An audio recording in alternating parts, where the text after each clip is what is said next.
ජේසු පිහිටයි. අතීතය යනු මල දෙයක් හෝ එහෙම නැත්නම් වැළලුණු දෙයක් හෝ නොව අතීතය යනු වර්තමානය තුල ජීවමානව පවතින යථාර්ථයක්. ඒකට හේතුව වර්තමානය කියලා කියන්නේ අර අහසින් වැටුණු එහෙම නැත්නම් ඔහේ ඇති වුණු දෙයක් නෙවෙයි, ඕපපාතිකව ඇති වුණු දෙයක් නෙවෙයි, අතීතයේ සිද්ධිවලින් සකස් වෙලා ඒ අතීතයේ සිද්ධිවල ප්‍රතිඵලයක් වශයෙන් සකස් වුණු යථාර්ථයක් තමයි වර්තමානය කියන්නේ. ඒ නිසා වර්තමානය අපිට තේරුම් ගන්න බෑ. වර්තමානයේ විශේෂයෙන්ම සංකීර්ණත්වය අපිට අවබෝධ කරගන්න බෑ. අතීතය ගැන එහෙම නැත්නම් ඉතිහාසය ගැන නිවැරදි සහ සමතුලිත අවබෝධයක් නැතිව.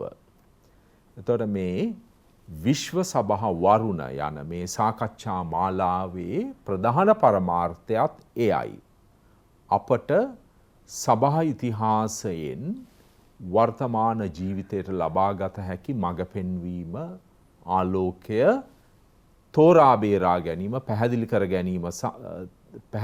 ගැනීම තමයි මේ සාකච්ඡා මාලාවේ අරමුණ. ඒ සඳහා අදත් අපට සුපුරුදු පරිදි මඟ පෙන්වීම ලබා දීම සඳහා අප සමග පැමිණ සිටිනවා ගරු ආචාර්ය ජයලත් බලගල්ල පියතුමාත්, ඒ වගේම ගරු ෂෙරොන් ඩයස් පියතුමන්ලත් අප සමග පැමිණ සිටිනවා. අපි එතුමන්ලාව ඉතාම ආදරයෙන් සහ ගෞරවයෙන් පිළිගන්න කැමතියි. ජේසු පිහිටයි පියතුමන්ලට.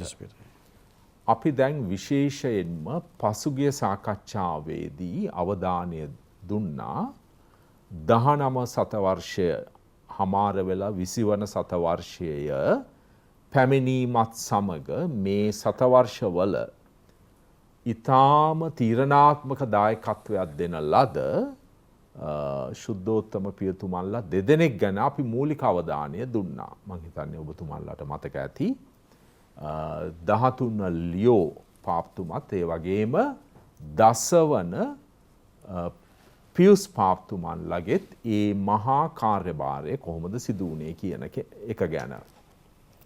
ඒතර ඒ ඔස්සේම යමින් අපි අද තවත් එවැනි දැවැන්ත චරිත කීපයක් ගැන සාකච්ඡා කරන්න යන්නේ. ඔවුන්ගේ දායකත්වය සහ ඔවුන්ගේ සුවිශේෂී වූ ඒ චරිත ලක්ෂණ, ඒ වගේම ඔවුන් විසින් ගන්නා ලද ඒ ප්‍රධාන තීරණ. අපි දන්නවා දැන් 13 වන ලියෝ පාප්තුමාගෙන් පස්සේ එනවා 10 වන පියුස් පාප්තුමා. 10 වන පියුස් පාප්තුමාගෙන් පසුව පැමිණුණු පාප්තුමා තමයි 15 වන බෙනඩික් පාප්තුමා. ඊට පස්සේ පැමිණෙනවා නැවත 11 වන පියුස් පාප්තුමෙක්. ඊට පස්සේ එනවා 12 වන පියුස් පාප්තුමා යන ආදි වශයෙන්. එතකොට දැන් පළවන ලෝක යුද්ධයේ පැමිණීමත් සමග ඒ යුද්ධයේ සිදුවන කාලයේදී සිදු වුණා ප්‍රධාන සිද්ධීන් දෙකක්. එකක් තමයි රුසියාවේ 1917 ඔක්තෝබර් මාසයේ සිදු වුණු ඒ බොල්ෂෙවික් විප්ලවය. ඊට සමගාමීව අපි දන්නවා පාතිමාවල දේවමාතාවන් වහන්සේගේ පෙනී සිටීම තවත් ඊටාම තීරණාත්මක සිද්ධියක් 20 වන සතවර්ෂයේ. ඒතර මේ සංකීර්ණ සිද්ධීන් දේශපාලන, සමාජාර්ථික, අධ්‍යාත්මික සිද්ධීන් තුල ඒ වගේම මේ සභා නායකයන්ගේ කාර්යභාරයත් අපි කොහොමද ඓතිහාසික පසුබිම තුල විග්‍රහ කරගන්නේ ගරු බලගල්ල පියතුමනි? මම හිතන්නේ අපි පාප්තුමන්ලා ගැන කතා කරමින් ඉන්නේ. අපිතර ඒගොල්ලන්ගේ අපි මීට පෙර සාකච්ඡාවේදී කිව්වා පසුබිම හරි වැදගත්. සමාජ පසුබිම සුදුත් පාප්තුමන්ලාගේ සේවයටත් සොප්තුමන්ලාගේ ක්‍රියාකාරීත්වය සමාජයට බලපාන හැටි ගැන සමාජයටත් විශේෂ සභාවටත්. ඒතර මම විශ්වාස කරන එක දෙයක් වගේ මේ තාම තදින් දකින දෙයක් තමයි සැබෑ ලෙසම සුද්ධාත්ම බලපෑම කියන එක තාම තදින් තියෙනවා මේ පාප්තුමන්ලා තෝර ගැනීමේදී නේද? ඒක ඉවත් වෙලා නැහැ. බාන්න පළවෙනි මහා ග්‍රෙගරි පාප්තුමන්ගෙන් පස්සේ කාලයක් ගියාට පස්සේ 1200 මධ්‍යතුන ගේනකොට සභාව ભેද වලින් බෙදිලා තිබුණේ. එදා තිබුණේ ලෞකිකත්වයට වැඩිය නායකයෝ ලෞකිකත්වයට හැරිලා තිබුණ ජනතාව නෙමෙයි. නමුත් වේද එමින් තිබුණ රාශියක්. එතකොට මෙන්න බිහි වෙනවා තුන්වෙනි ඉනසන්ට්, එයා සමගම තුන්වෙනි හොනෝරියස්, ඊළඟට හත්වෙනි ග්‍රෙගරි වැනි බල සම්පන්න සුද්ධෝත්පාප්තුමන්ලා කීප දෙනෙක් බිහි වෙනවා ඒ යුගයට ඉතාම අවශ්‍ය වුණ. ඒතොර ඒ අයට ඒ සභාව ගොඩනගන්න සාන්තුරු දෙන්නෙක් බිහි වෙනවා, ඩොමිනිකතුමා සහ සාන්ත ඇසිසි ප්‍රැන්සිස්තුමන් වැනි. ඒතොර මේ සභාවේ මේ සැලැස්ම, දේව සැලැස්මක් ගැනත් අපිට හිතන්න වෙනවා නේද?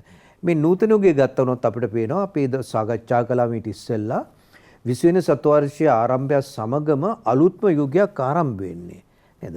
කොමියුනිස්ට්වාදය ගැන, ඒ වගේ නූතනවාදය ගැන විතරක් නෙමේ, කාර්මික විප්ලවයේ ප්‍රතිඵල, විද්‍යාවේ තාක්ෂණයේ දියුණුව, ඊට පස්සේ පරිණාමවාදය තුලින් අපේ අදහස් වෙනස් කරපු හැටි, ඒවත් එක්කම මෙන්න යුද්ධ කෝලහලත් ලෝක යුද්ධ කියලා තිබුණේ 20 වෙනි සතවර්ෂයේ දෙකක්ම නේද? මුල් භාගයේදී එතකොට දෙකක්ම. ඒතර මේනේ අමුතු යුගය අපිට පේනවා ඒවට මූණ දෙන්න පුළුවන් සුද්ධෝත්පාප්තුමන්ලා කීප දෙනෙක් ඇති වුණා නේද? දැන් අපි ඊළඟට කතා කරන්න තියෙන 15 වෙනි බෙනඩික්ට් පාප්තුමන් ගැන, ඊළඟට 11 වෙනි සුද්ධෝත්පාප්තුමන් ගැන, 12 වෙනි පියතුමන් වශයෙන්. නැතර පේනවා දෙවන ලෝක මහා යුද්ධය සමගම යුරෝපයේ එක විද්‍යකින් කලකිරුණු ස්වභාවයක් වුණා. ඒ වගේම ආගමෙන් ඉවත් වුණ ලෞකිකත්වයේ කියන එක උදාම වැඩි වෙන්න. දැන් අපිට පේනවනේ ඉස්සර යුරෝපයේ ඇති වෙන්නට දේව කැඳවීම තිබුණා නේද අපිට එවන්නට. අද ඒ සියල්ලෙන් වෙන් වෙලා ආගම කියන එක එහිම් පිටින් ඉවත් වෙන තරමට වෙනස් වුණා යුරෝපයේ වඩාත්ම දෙවන ලෝක මහා යුද්ධයෙන් පස්සේ. නමුත් බිහිවන පාප්තුමන්ලා ඊටාම සුද්ධවන්තය. හිතා ගන්න බැරි තරමට. ඒකට බලපෑම වෙන්න පුළුවන් දෙවෙනි ජෝහන් පාව්ලෝ පාප්තුමන්ගේ චරිතය. මොකද යානේ ගොඩාක් ජනතාව සමග එකතු වෙන්න පුළුවන් වුණේ. ඊට ඉස්සෙල්ලා පාප්තුමන්ලාට ඒ අවස්ථාව ලැබුණේ නැහනේ. නමුත් ඒ නිසාම එක්කිනාවට පේනවා ඊට ඉස්සෙල්ලා වුණ 23 ජෝහන් පාප්තුමන්, ඒ වගේ 6 වෙනි පාව්ලෝ පාප්තුමන් වැනි අය දැනටම තුන්දෙනාම සුද්ධවන්ත බවට ඔසවලා තාකයි. තාම කෙටි කාලයක් තුල නේද? කෙටි කාලයක් තුල.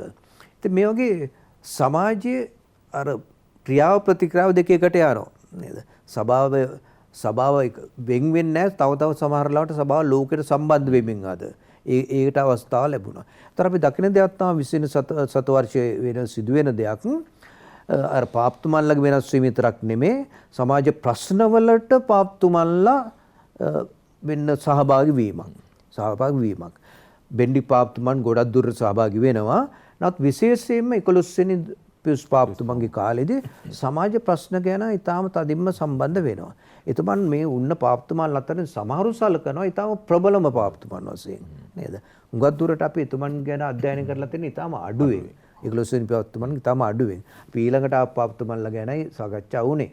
නමුත් 11 වෙනි පාප්තුමන් ප්‍රබල පාප්තුමෙක් වශයෙන් සලකන්නේ. ඒ වගේ දෙවන ලෝක මහා යුද්ධෙට ආරම්භක යුගයේ වගේ නේද? එතුමන්ගේ මරණයෙන් පස්සේ ආරම්භ වුණේ. නමුත් ඒකට පසුබිම හැදිලා තිබුණේ. ඒතොර මේ විදිහට ඊළඟට ආපු පාප්තුමන්ලා මෙන්න යුද්ධ කාලෙමේ 12 වෙනි පාප්තුමන්. ඒතර මේවට හැම කෙනෙක්ව සමාජ ප්‍රශ්න වලට විශේෂයෙන්ම යුද්ධෙන් පස්සේ 23 ජෝහන් පාප්තුමන් එමාවට පස්සේ සමාජ ප්‍රශ්න වලට අත ගහන්න.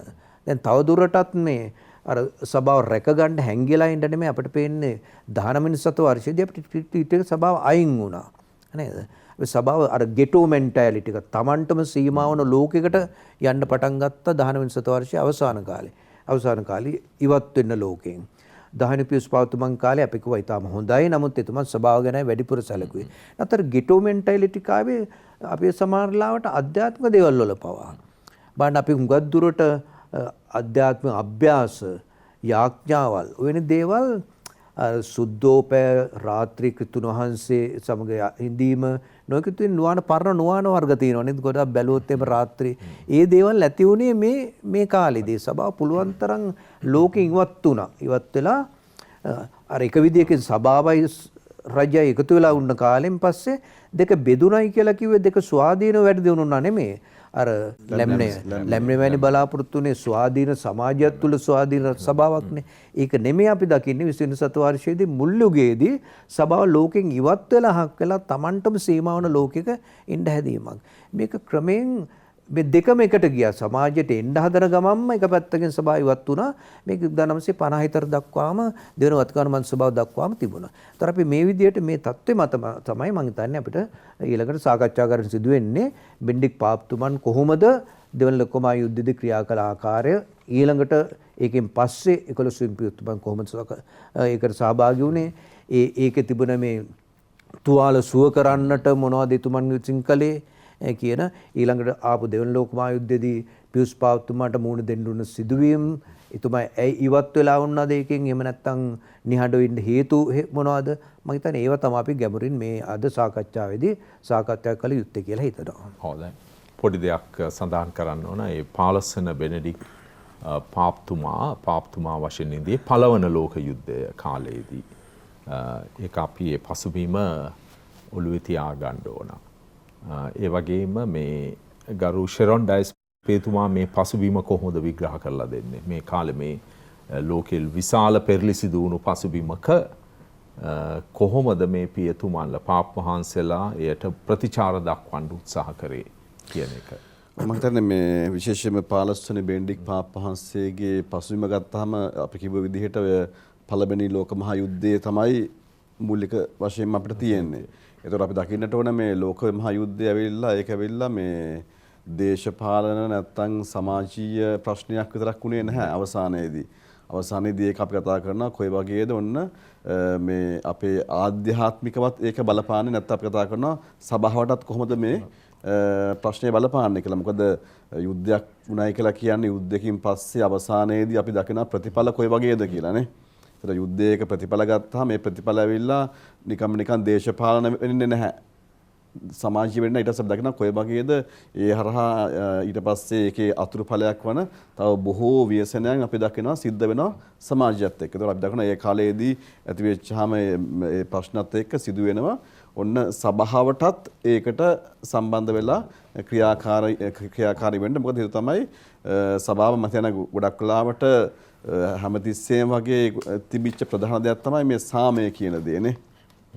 එතකොට අතරම ගත්තොත් එහෙම සභාව මත ආරම්භයේ ඉඳන්ම ගත්තොත් මේ සාමය කියන එක ඇවිල්ලා ප්‍රධාන දෙයක් වෙනවා සභාවේ සාමය පවත්වාගෙන යන එක කියන. ඉතින් අපි කතා කරනවා නම් මේ යුද්ධයක් අවසානයේදී අපි දකින ප්‍රතිඵලත් එක්ක සිද්ධ වෙන සභාවට ඒකේදී තමන්ගේ දූත කාර්යය තුල විශේෂයෙන්ම මෙහෙයක් කරන්නට. මේකේ ප්‍රතිඵලයක් තමයි අපි දකින්නේ විශේෂයෙන්ම මේ 15 වෙනි බෙන්ඩික් පාප් වහන්සේ ලේඛන කීපයක්ම ලියනවා මේ කියන්නේ මේ සාමය සම්බන්ධයෙන්. ඔහු ඉල්ලීම් කරනවා. මම හිතනවා 1914 දීම උන්වහන්සේ එක්තරා ලේඛනයක් එනවා අද් බෙතිස්සිමි අපොස්තලෝරුම් කියලා එකක් ලියනවා. ඒතර ඒකේදී ප්‍රධාන වශයෙන් මොකද කරන්නේ? It was an appealing for peace. එතකොට ලොකු ඉල්ලීමක් කරනවා මේ සාමය සඳහා මුළු ලෝකෙම ඉල්ලීමක් කරන සාමය ඇති කරන්නට ඕන කියලා. ඒතර මේකල ආරම්භයේදී වෙන දෙයක් 1914 දී. එතකොට ඒත් එක්ක අපි දකිනවා ඔන්න 18 වෙද්දී අපි දකිනවා තවත් එකක් තියෙනවා තමයි පීස් කොන්ෆරන්ස් එකක් තියෙනවා. අපි කතා කරන සමුළුවක් ගැන කතා කරනවා මේ සාමය ඒ හේතුව 18න් පස්සේ සාමය පවත්වාගෙන යන්නේ කොහොමද කියලා කතා කරන්නට සිද්ධ වෙනවා. අතනදී ආරම්භයේදී සාමය ඇති කරන්නට හැම කෙනාගේම උදව් උපකාර ඉල්ලනවා වගේම 1918 වෙද්දී සිද්ධ වෙනවා ඔහුට ඔන්න විශේෂයෙන් සමුළුවක් පවත්වලා ඒ ඇති වෙච්ච සාමය කොහොමද පවත්වාගෙන යන්නේ කියලා ඒ ගැන කතා කරන්න. ඒත් එක්කම අපි දකින විශේෂයෙන්ම මේ ඔහුගේ මේ කාලයේදීම තවත් ලියවිච්ච ප්‍රධාන ලේඛනයක් තමයි On Peace and Christian Reconciliation කියලා 1920 දී. එතකොට ඒක අපි කතා කරන විශේෂයෙන් සාමය සහ වගේම කොහේ වගේද මේ සමගි සන්දානෙ නැත්නම් කොහොමද මේ සමගි වීමේ කාර්යය ගැන කතා කරනවා. ඒතර මේ වගේ ලේඛන අපි ගත්තාම විශේෂයෙන්ම යුරෝපයේ දරුවන් ගැන කතා කරනවා. ඇයි මේ හේතුව මේ යුද්ධයේ ප්‍රතිඵල වල අපි දකිනවා ඒකෙදි කොයි වගේ දත් දකින්නේ මේ දරුවන් ඒකේ ප්‍රතිඵල අත්දකින්න කියලා. ඒතර මේ වගේ අපි දකින විශේෂයෙන්ම මේ පාප්පහන්සේ ඒ පසුබිම ගත්තාම මේ පසුබිම තුල තමන් උත්සාහ කරනවා ඒ සභාව තුල තියෙන දූත කාර්ය මනවින් ඉෂ්ට කරන්නට විශේෂයෙන්ම ඒ සාමය නැති වෙලාවේදී සාමය ඇති කරන්නට හැම කෙනාම එකතු කරලා විශේෂයෙන්ම අපි කතා කරනවා යාඥාව තුළ එයා යොමු කරනවා වගේම ඒත් එක ඊට පස්සේ මේ සාමය පවත්වාගෙන යන්නට විශේෂයෙන් ස්වභාවයේ කාර්යයන් ඉෂ්ට කරන්නට. ඒතර අපි දකිනවා කොයි වගේද නම් එක එක්කෙනා අතර මේ මොකද මේ ලෝක මහා යුද්ධය කියලා කියන්නේ අපි දන්නවා මේ ඒක වෙලා මේ එක රටකට පමණක් සීමා වෙච්ච දෙයක් උනේ නැහැනේ.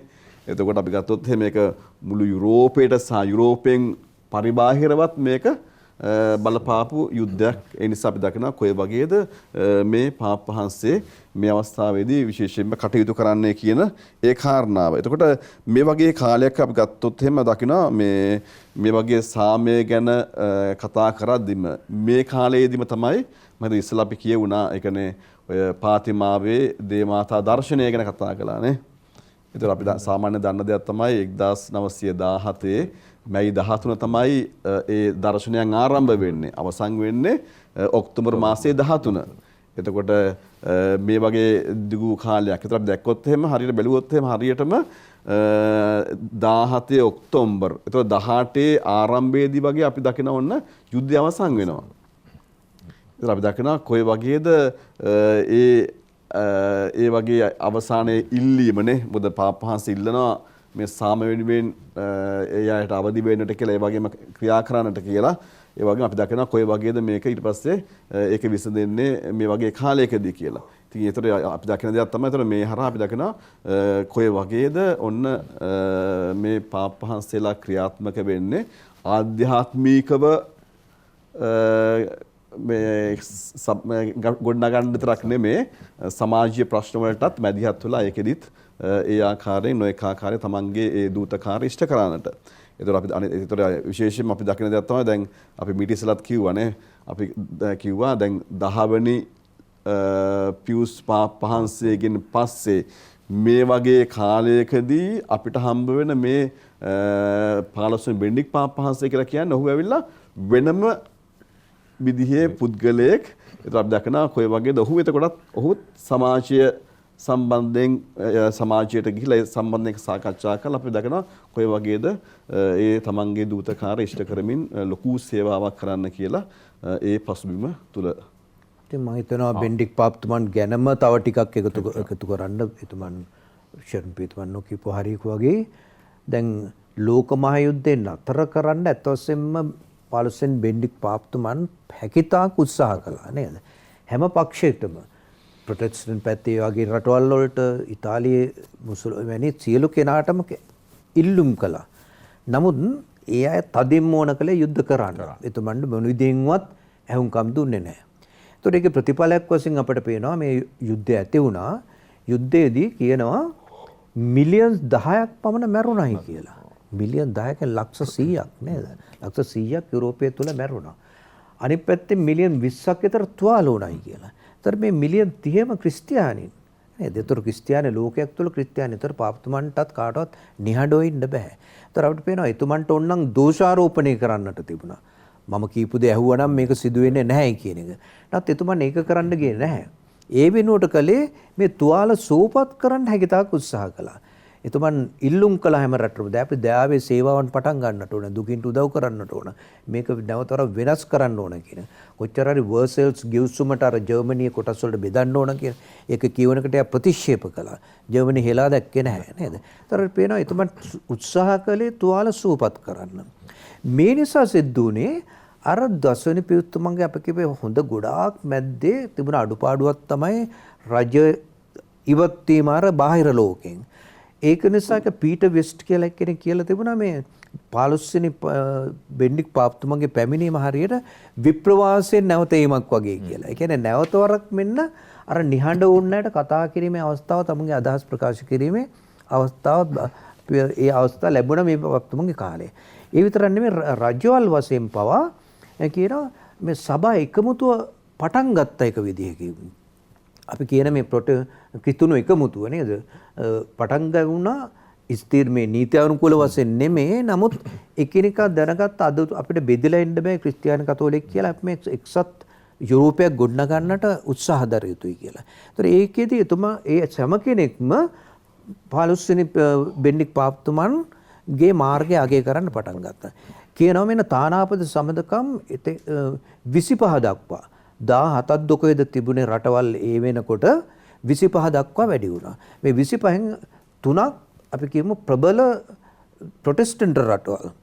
නෙදර්ලන්තය, ජර්මනිය සහ එංගලන්තය. එතකොට මේ රටවල් තුන තාමත් සබතකම් තිබුණේ නැහැ වතිකානය සම්පෙරදී. ඒතර මේ කතෝලික ක්‍රිස්තියානි රටවල් තුනක් වතිකානෝ තානාපතිස්කම ඇති කරගත්තා. ඒ විතරක් නෙමෙයි ක්‍රිස්තියානි නොවන ආසියාත රටවල් කරන ජපානයේ පවා තානාපති සම්බන්ධකම් ඇති කරගෙන තියෙන්නේ 15 වෙනි පියුස් 15 වෙනි බෙන්ඩික් පාපතුමාගේ කාලේ. ඒතරට පේනවා එතුමන් තමන්ගේ කාර්ය හරියට ඉටු කළා කියන එක අපිට කියන්න පුළුවන්. මේ අවස්ථාවේ දැන් කරන්න තිබුණ යුද්ධය අවසන් එතොබන්ට වළක්වන්න බැරි වුණා.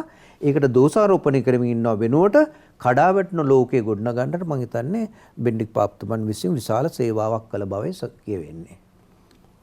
ඒත් එක මම අපිට තවන්නේ දේ තමයි උන්වහන්සේ කාලේ තමයි අපි ඉස්සලා කිව්ව විදිහට සභා නීතිය ඒක නීතිය ගත වෙලා ඊට පස්සේ ඒක සකස් වෙන්නේ ඊට මම හිතනවා 1917 දී නමුත් ඒක ක්‍රියාත්මක වෙන්නේ 1918 දී තමයි ශාසන නීතිය නීති සංග්‍රහය ක්‍රියාත්මක වීම සිදු වෙන්නේ.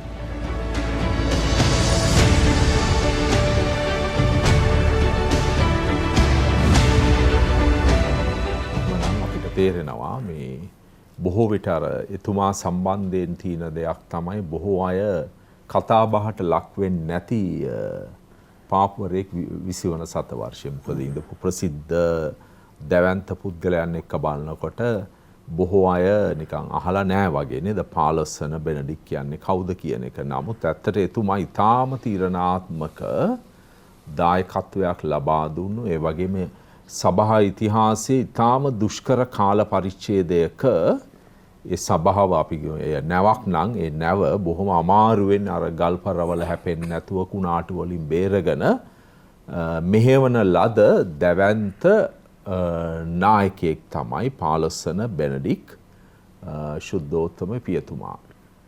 එතකොට දැන් අපිට මේ අර ප්‍රසිද්ධ චරිත විතරක් නෙවෙයි ඒ වගේ නේද අපේ අර ගොඩා ප්‍රසිද්ධියට පත් නොවුණු නායකයන්ගෙන් පවා අපිට තියෙනවා බොහෝ දේවල් ඉගෙන ගැනීමට.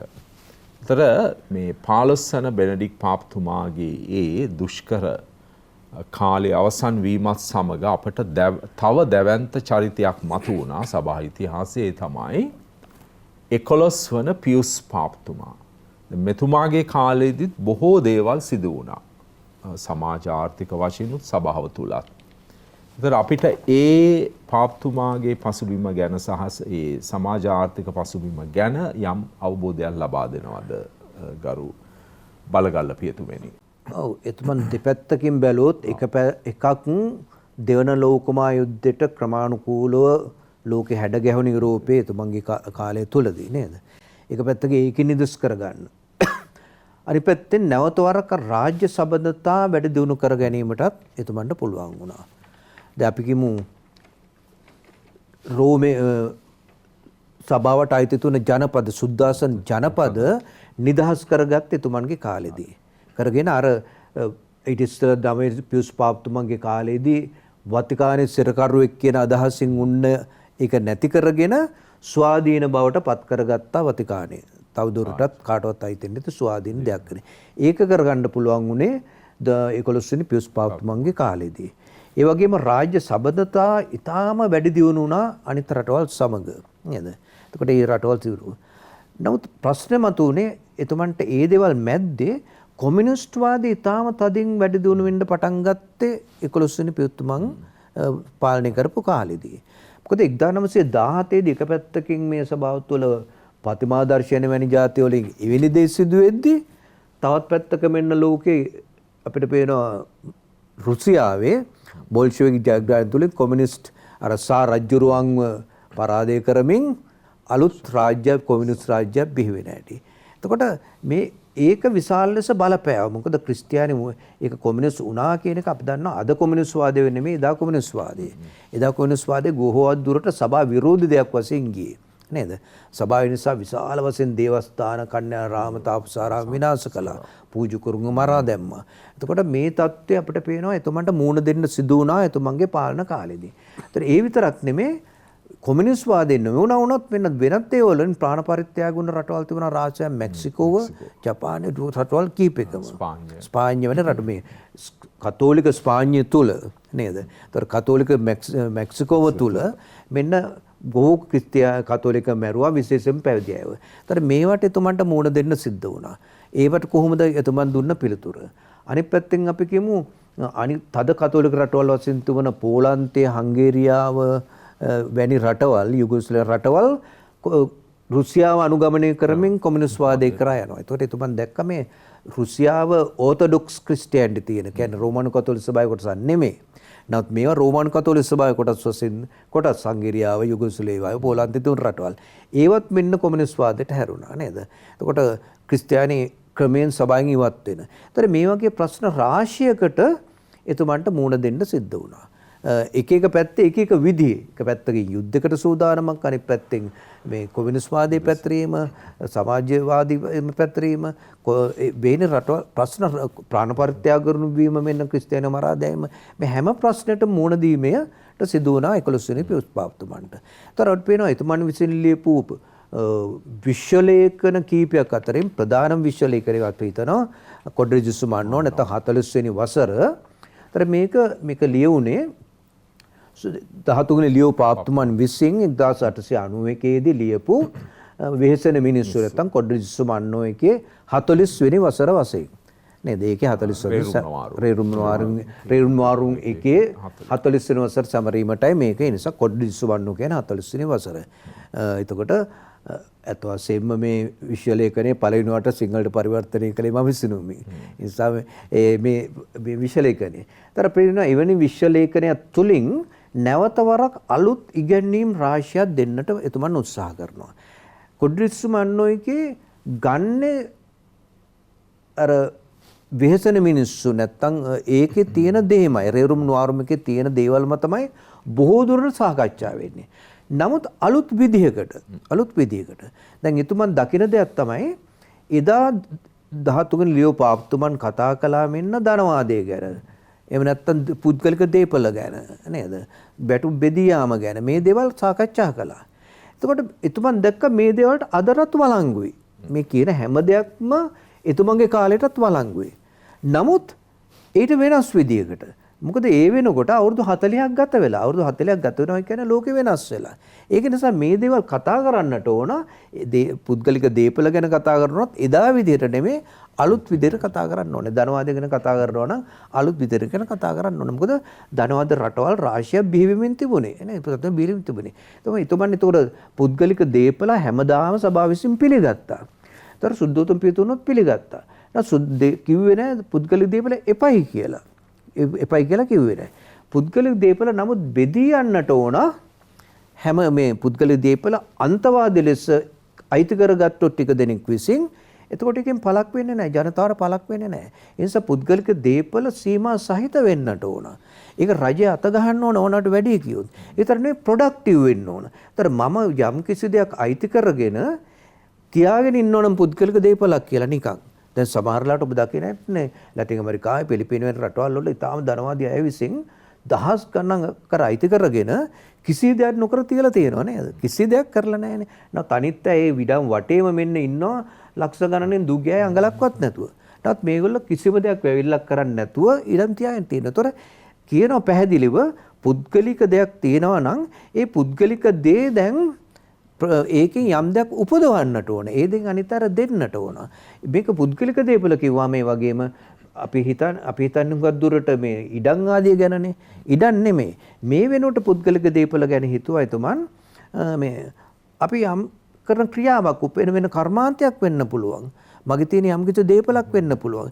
ඒ දේවලුත් පුද්ගලික දේපලේ කොටසක් වශයෙන් හිතුවේ. ඒතර මේ දේවල් හැම දෙයක් තුලින්ම යම් දෙයක් අනිත් අයට දීම අවශ්‍යයි කියන එක එතුමන් විසින් කියපු දෙයක්.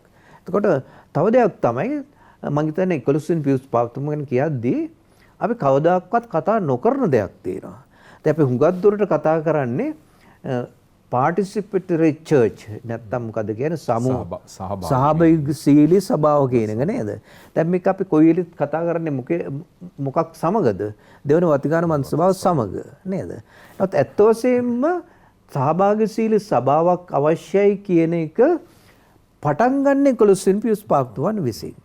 තරුණ ව්‍යාපාරය පටන් ගන්න 11 වෙනි පියුස් පාප්තුවන් විසින්. එතුමන් කියනවා තරුණයන් ගැන ඊටම උනන්දුවක් දක්වන්නේ එතුමනුයි. කතෝලික අධ්‍යාපනය කියන එක වැඩි දියුණු කරන්න ඕන කියන එක පටන් කියන්නේ 11 වෙනි පියුස් පාප්තුමනුයි.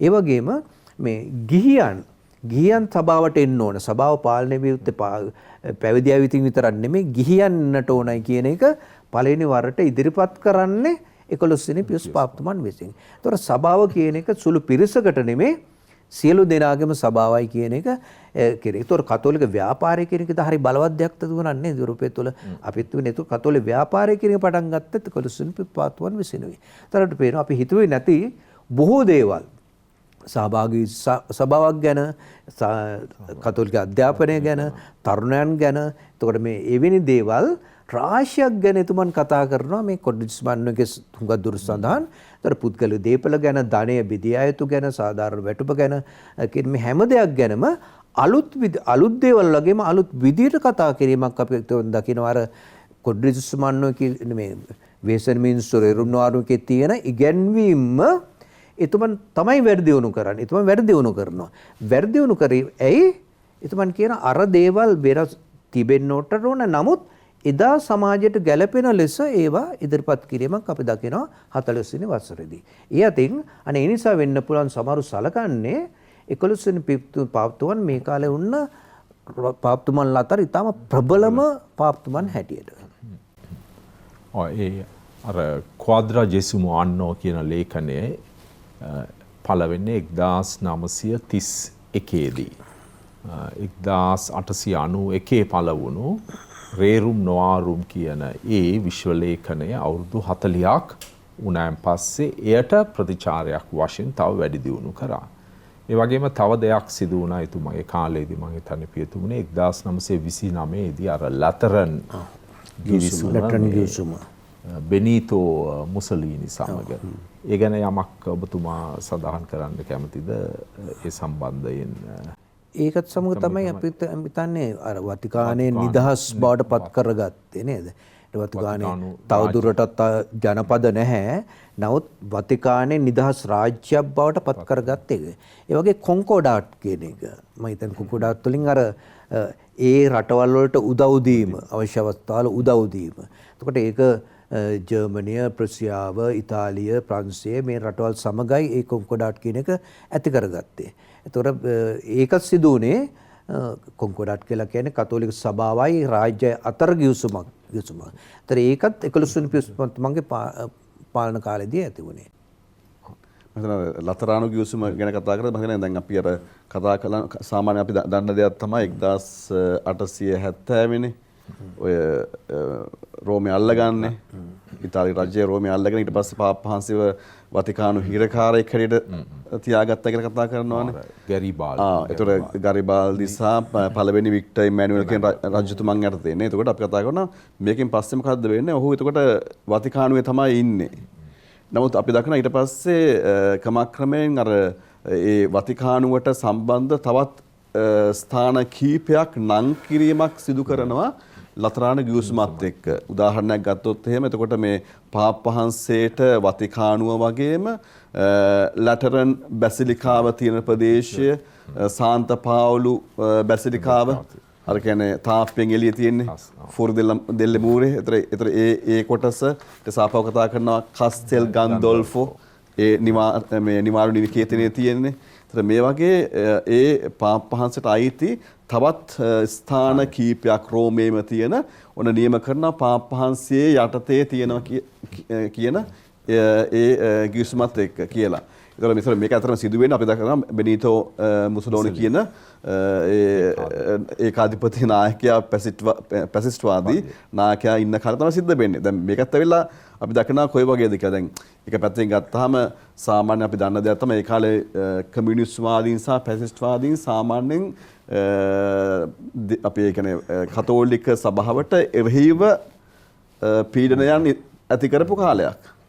එතකොට ඒ වගේ අය පීඩනයන් සභාවට ඇති කරපු කාලයක ඒ වගේ කෙනෙක් එක්ක ඔය වගේ ගිවිසුමක් ගැහුවයි කියන එකත් ඇවිල්ලා ලොකු උදාහරණයක් කොයි වගේ සම්බන්ධකමක් තිබුණද කියලා කියන්න මේ පාප් වහන්සේ. ඒතර මේ පාපස් අනිවාර්යයෙන්ම මුසලෝනුත් එක්ක කිට්ටු සම්බන්ධකමක් තිබිච්ච හින්දා තමයි ඔහුට පුළුවන් වෙන්නේ අර වගේ එක්තරා ආකාරයකින් ගිවිසුමක් ගහලා ඒ තමන්ගේ කියන්නේ පාලනය යටතේ තියෙන මේ ප්‍රදේශයන් වෙන් කර ගැනීමක් සිදු කරගන්නේ. ඉතින් මම හිතනවා ඒක පැත්තකින් ඒක අපිට සභාවට කියන්නේ රෝමේට ලැබිච්ච වරප්‍රසාදයක් මේක ඒ ලබා ගන්නට පාප් වහන්සේ වගේ ලොකු රජයත් එක්ක සම්බන්ධකමක් තිබිලා තියෙනවා කියලා තේරෙනවා.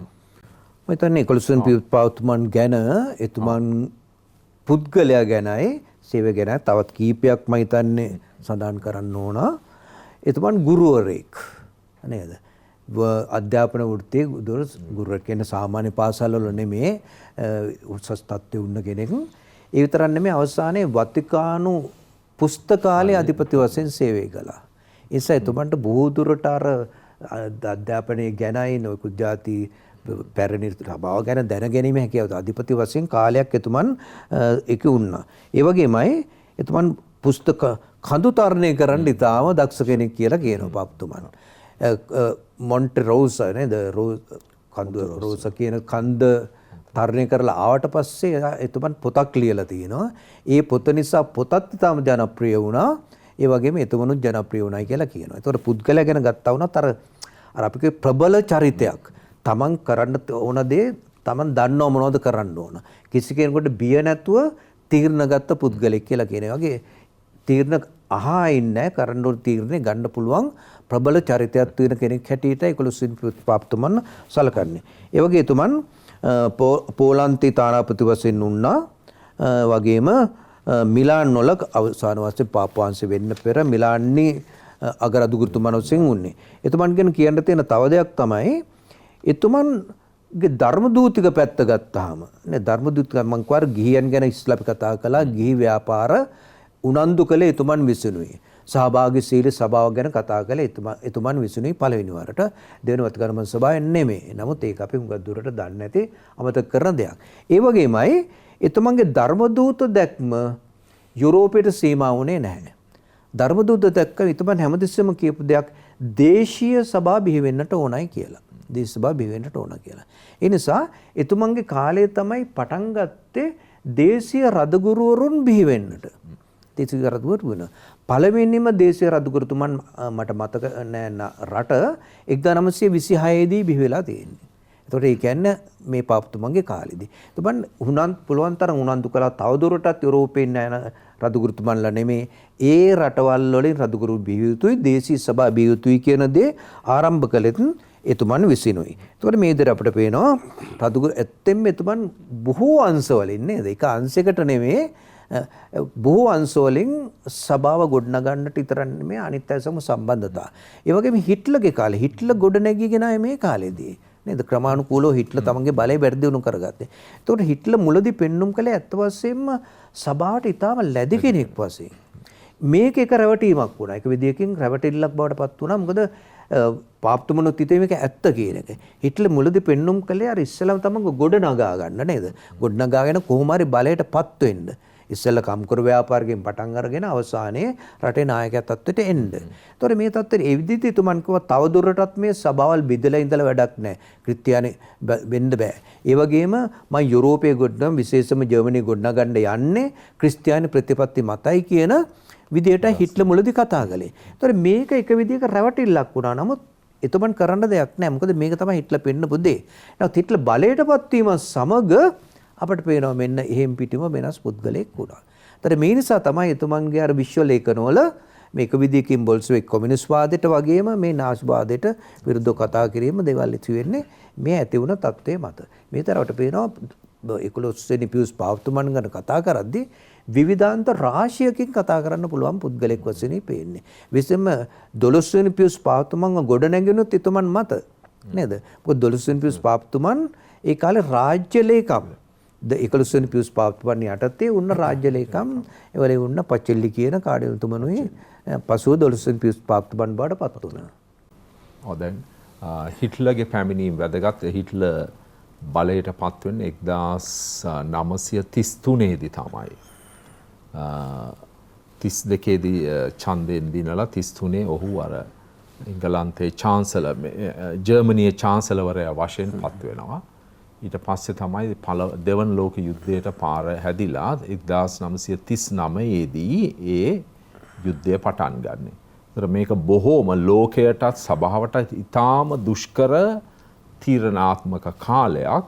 මේ කාලයේදී තීරණාත්මක දායකත්වයක් දුන්නා 11 වන පියුස් පාප්තුමා විසින් කොහොමද මේ දේවල් තෝරා බේරාගෙන කිතුණුවන් වශයෙන් කිතුණු සභාව ඉදිරියට කොහොමද ගෙනියන්නේ කියන එක. එය දැන් ඉතිහාසයේ කියව ගන්නට තියෙන අතිශයින්ම දුෂ්කර කාරණාවක්. මොකද විවිධ බලවේග ඉන්දියා විවිධ ප්‍රබල බලවේග ඉන්දියා ඒ බලවේග විවිධ දේවල් ඉල්ලා සිටිනවා විවිධාකාරයේ පීඩාවන් දමනවා. ඒතර මේක ඊටාම සංකීර්ණ කාල පරිච්ඡේදයක්. එවැනි දේවල් වලට මුහුණ දෙන්නත් බොහොම ධෛර්යවන්ත ඒ වගේම ශක්තිමත් ඒ වගේම ඊටාම ශුද්ධවන්ත චරිත සිටින්න ඕන. ඒතර එවැනි චරිතයක් තමයි 11 වන පියුස් පාප්තුමා.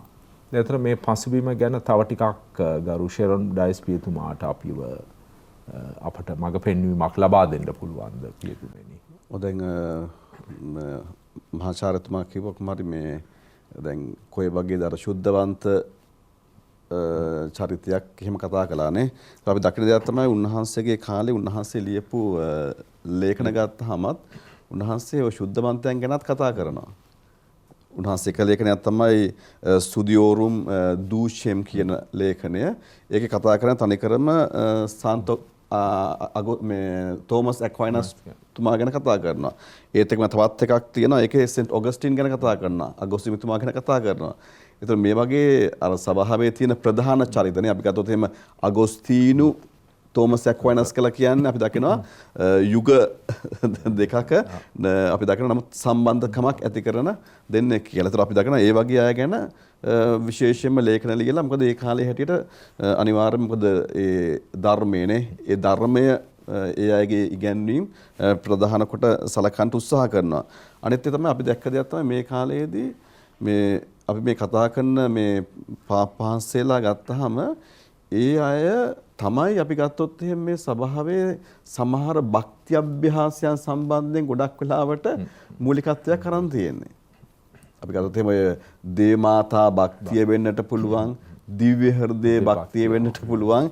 ඒත් එක්කම අපි ගත්තොත් එහෙම මේ 11 වෙනි පාපහන්සේ තමයි මේ අපි කතා කරන ක්‍රිස්තු රජාණන්ගේ මංගල්‍යය හඳුන්වා දෙන්නේ. ක්‍රිස්තු රජාණන්ගේ මංගල්‍යය අපිට හඳුන්වා දෙන්නේ. ඒත් අපි දකිනවා මේ කාලේදී මේ වගේ දේවල් ඇති කරනවා. මම හිතනවා මේවා දේවල් ඇති කරන්න හේතුව තමයි අර මිනිස්යාව මේ තිබිච්ච මේ පසුබිමත් එක්ක ආධ්‍යාත්මිකව ඒ අයව යොමු කරන්නට වර්ධනය සඳහා නේ ආධ්‍යාත්මික වර්ධනයක් සඳහා ඒ අයව යොමු කරන්නට ඒ පැත්තෙන් ඒ විදිහට කතා කරනවා වගේම අපි දකිනවා මේ සමාජයේ තිබිච්ච සමහර ප්‍රශ්නවලදීත් උන්වහන්සේ කටයුතු කළයි කියලා උදාහරණ තියෙනවා සමාජය සහ ඒ වගේම සමාජයේ සිදුවෙන දේවල් සභාවට සම්බන්ධ වෙලා බලපාද්දී. දැන් මොකද උන්වහන්සේ ලියපු ලේඛනය තමයි හිතන්නේ කස්ති කොණුබි කියලා කියන්නේ. කස්ති කොණුබි කියලා කියන විශ්ව ලේඛනය ගත්තාම මේක විශේෂයෙන් කතා කරන ක්‍රිස්තියානි විවාහය ගැන කතා කරනවා. ඒතර ක්‍රිස්තියානි විවාහය අපි දන්නවා ඒකේදී අපි දැන් කියනවා මේ මොකද්ද බර්ත් කන්ට්‍රෝල් අපි කියන්නේ උපත් පාලනය කියලා කියන්නේ මේක තහනම් කරපු ප්‍රධාන ලේඛනයක් තමයි කස්ති කොණුබි කියලා කියන්නේ. එතකොට මේ වගේ ලේඛනයක් ලියන්න ඇයි හේතුව? ඒතරක් බලන්න ඕන දැන් මේ යුද්ධයක් අවසන් වෙලා තිබිච්ච කාලයක ඒත් එක්ක මේ තිබිච්ච වාතාවරණය ගත්තාම අපි දකිනවා එහෙනම් අනිවාර්යයෙන් මේ වගේ කාලයකදී විවාහය සම්බන්ධයෙන් ලොකු ප්‍රශ්න ගැටලු තියෙන්නට ඇති. මොකද අපි කතා කරොත් එතන මේ වගේ කාලයක අපි දකිනවා මේ වගේ ලේඛනයක් ලියනවා අපි දකිනවා මේ ලේඛනය ඇවිල්ලා අද ගත්තොත් එහෙම ක්‍රිස්තියානි විවාහය සම්බන්ධයෙන් ගත්තාම ප්‍රධාන ලේඛනයක් තමයි මේ ලේඛනය. ඒතර මේ වගේ අපි දකිනවා විශේෂයෙන්ම එක දෙයකට පමණක් සීමා වෙන්නේ නැතුව විවිධ අංශ සම්බන්ධයෙන් උන්වහන්සේ තමන් ලේඛන වලින් ලේඛන ඉදිරිපත් කරමින් ඒ දූත කාර්යය සිදු කරලා තියෙනවා කියන දේ තමයි අපි දකින්නේ. අනිත් තමයි අපි දකින ජපමාලය සම්බන්ධයෙන් නොඑක් විට උන්වහන්සේ කතා කරපු දේවල් තියෙන ජපමාලය සම්බන්ධයෙන්. ඒතර මේ වගේ අපි දකිනවා මේ වගේ ඒතක පූජක ජීවිතය සම්බන්ධයෙන් කතෝලිචි සචෙදොතාලි කියලා තවත් ලේඛනයක් තියෙනවා. ඒතර පූජකවරය ගැන කතා කරන ලේඛන මේ වගේ අපි දකිනවා විවිධ අංශ සම්බන්ධයෙන් උන්වහන්සේ ලේඛන ලියමින් අපි දකිනවා කොයි වගේද මේ සභාවේ උන්නතිය සඳහා උන්වහන්සේ කටයුතු කරලා තියෙන කියන කාරණාව. ඇත්තම මේ කොලොසියම් පියුත් පාවුතුමන් ගැන කියද්දී මගේ හිතින් ගිලිහුණ දෙයක් තමයි ක්‍රිස්තු රජාණන්ගේ මංගල්‍ය ගැන. ඒක ෂෙරොන් පියුතුමන් මතක් කළා හොඳ වෙලාවට. ඒතර මම හිතන්නේ මේක හරි ප්‍රශ්නකුත් වුණා. ක්‍රිස්තු රජාණන් මංගල්‍ය ඇති කරපුවාම. මොකද හැම තැනම රාජාණ්ඩු වැටුණ යුගයක්. රාජාණ්ඩු ප්‍රතික්ෂේප කළ යුගයක්. රාජාණ්ඩු වැටෙමින් ප්‍රජාතන්ත්‍රවාදී රටවල් නේද සමූහාණ්ඩු ඇති වෙන යුගයක. ඒතර මේ පිරෙන යුගයක රජවරුන්ග පාලනය රාජාණ්ඩු මෙන්න ක්‍රිස්තු රජාණන්ගේ මංගල්‍යයක් ඇති කරන්නේ ඇයි කියන එක. එතකොට පාප්තෝවන මේක ඇති කරන්න හේතුව මොකද්ද? සැබෑ ලෙස පෙන්눔 කරන්න මේ සෑම ප්‍රශ්නයකටම අවසානයේ පිළිතුරු ක්‍රිස්තුන් වහන්සේ කියන එක. මේක අපි දකින හැම විශ්ව ලේඛනයකම හැම පාප්තුමකෙම. දැන් සමාජීය විශ්ව ලේඛන ගත්තොත් එහෙම හැම පාප්තුමකම අවසන් වශයෙන් කියන දේ තමයි සැබෑ පිළිතුර තියෙන්නේ ආගම තුළ විතරයි. සැබෑ පිළිතුර තියෙන්නේ ක්‍රිස්තුන් වහන්සේ තුළයි. ඒතර මේ මූලික පදනමෙන් එක පාප්තුමකවත් ඉවත් වෙලා නැහැ. ඒ මොන දීපල ගැන කතා කරලා ධනෙ ගැන කතා කළත් වැටුප් ගැන කතා මොනවා කතා කළා වුණත් පදනම වෙනස් වෙලා නැහැ. පදනම හැම කෙනෙක්ම තියලා තියෙනවා. ඒ පදනමේ අවසානයේ කියන දෙයක් තමයි සියල්ල ක්‍රිස්තුන් වහන්සේ තුල තමයි මේක සිදු වෙන්නේ. නැත්තම් ආගම අත්හැරලා මේක කෙරෙන්නේ නැහැ කියන. අන්න ඒක පෙන්눔 කරන්නයි මේ රාජාණ්ඩු පිරිහෙන යුගයක උන්වහන්සේ ක්‍රිස්තු රජාණන්ගේ ක්‍රිස්තුන් වහන්සේව රජාණන් කෙනෙක් වශයෙන් හඳුන්වලා දුන්නේ. ඒ විතරක් නෙමෙයි 1925 දී 33 දී සුද්ධ වර්ෂ ප්‍රකාශ කරනවා. සුද්ධ වර්ෂ ප්‍රකාශ දෙකේදීම මොකද තේමාව ක්‍රයිස්මස් රූල් ක්‍රිස්තුන් වහන්සේ රජකම් කළ යුතුයි කියලා. එතකොට ඒක අර අනිත් ඔක්කොම කරගම් පෙන්눔 කරනවා ක්‍රිස්තුන් වහන්සේගේ තොරව. මොකද එයාට ඒක බය නැතුව කතා කළා කි යුරෝපය කියන්නේ දා ක්‍රිස්තියානේ යුරෝපයක් නේ ඔක්කොම කතෝලික රට ක්‍රිස්තියානි රටවල් නේ. ඒ නිසා පෙන්눔 කළා ක්‍රිස්තුන් වහන්සේගේ තොරව කිසි දවසක සැබෑ සාමය කියන එක ගෙනෙන්න බෑ. අනේක පෙන්눔 කරන්නයි ක්‍රිස්තු රජාණන්ගේ මංගල්‍ය තුමන් බය නැතුව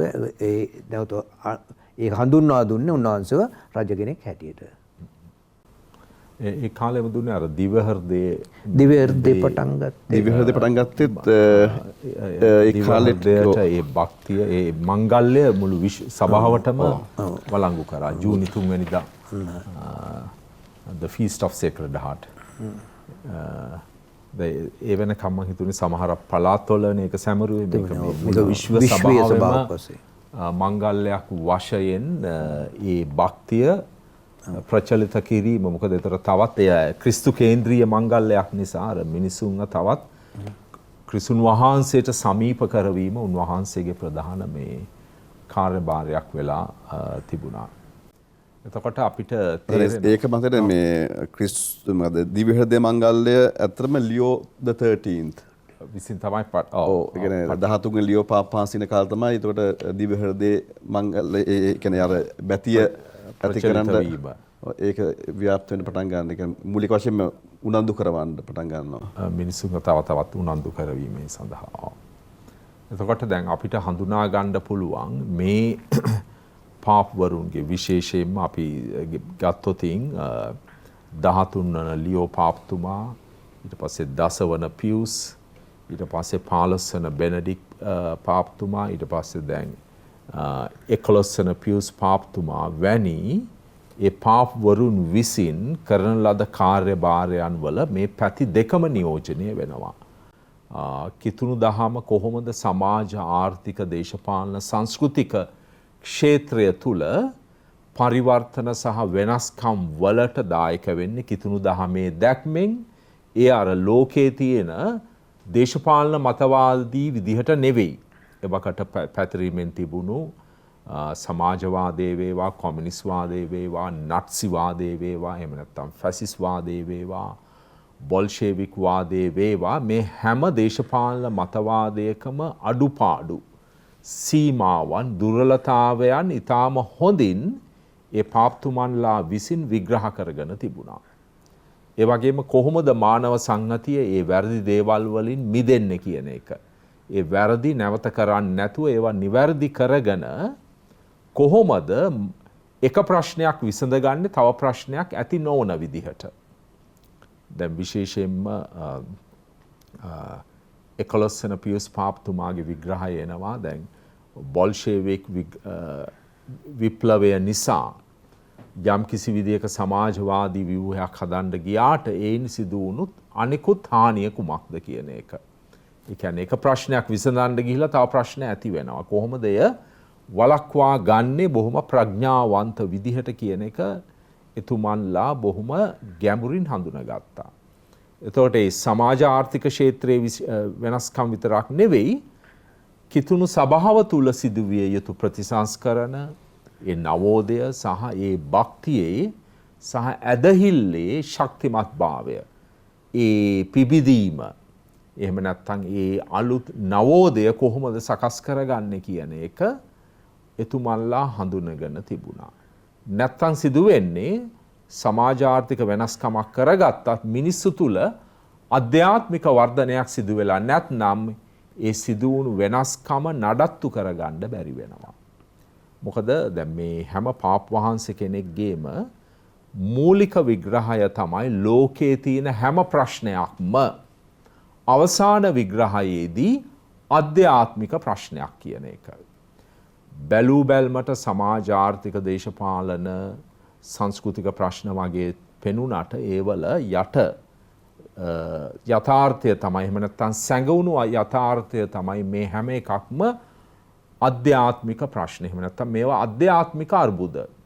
ඒ නිසා ලෝකයට අවශ්‍ය වෙන්නේ අවසාන විග්‍රහයේදී අධ්‍යාත්මික විප්ලවයක්, අධ්‍යාත්මික පරිවර්තනයක් තමයි. එතකොට තමයි අනිකුත් විසඳුම් වලටත් හොඳ පදනමක් පසුබිමක් සකස් වෙන්නේ.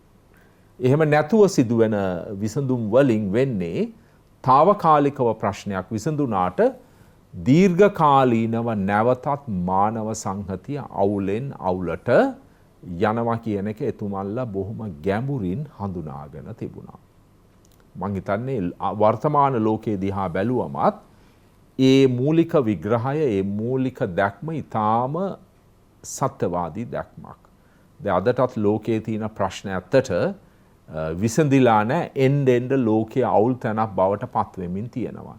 ඒකට හේතුව ඇයි? මිනිසුන් තම අධ්‍යාත්මික ජීවිතය, එහෙම නැත්නම් අධ්‍යාත්මික වර්ධනය පැත්තකට දාලා අර භෞතික ආර්ථිකමය, එහෙම නැත්නම් මූල්‍යමය, එහෙම නැත්නම් විද්‍යාවේ තාක්ෂණයේ ආభాෂයෙන් පමණක් මේ ලෝකයේ ප්‍රශ්න විසඳන්න ගිහිල්ලා සිදුවෙන ඒ ව්‍යසනය තමයි අද අපට ඉතා පැහැදිලිව දැක ගන්න පුළුවන්. ඒ නිසා මේ මහා දැවැන්ත මේ සභා ශ්‍රේෂ්ඨයන්ගෙන්, මේ නායකයන්ගෙන් ඒ ආලෝකය මේ කිතුණුවන් සඳහා පමණක් වන දෙයක් නෙවෙයි, මුළු මානව සංහතියටම එතුමන්ලාගෙන් ඉගෙන ගන්න බොහෝ දේවල් තියෙනවා. කිතුණු නොකිතුණු හැම දෙනාටම.